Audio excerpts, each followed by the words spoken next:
Слушнавме денеска, Радев повторно искористи една формулација, нема да има нови барања или дополнителни барања од бугарска страна. Тоа како позиција во изминатиот месец-два доаѓа константно од представници на властите во Софија. Не ми е малку конфузно и би сакала Ева да ми разјасните кој е вашиот став во однос на ова. Дали се работи само за една формулација која што е вешто и дипломатски подготвена, или реално Бугарија има од што да отстапи, односно да не продолжи со дополнителни барања, ако знаеме што по моментов содржат условите од преговарачката рамка? Точно така, мислам дека прилично добра дипломатска формулација, како што впрочем изјави дека не ставиле вето.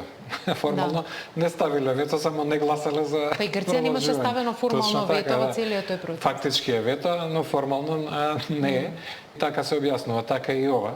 Реално, скоро сите барања, односно сите барања што можеа да формално да бидат ставени во преговарачката рамка се ставени и во протоколите што ги подпишавме. Иако индиректно сите знаеме дека главните две кои еве сега испливуваат низ дискусијата во Европскиот парламент за извештајот за Македонија на Томас Вајц, дека позадината на сето тоа е точно со идентитетските прашања за јазикот и за народот.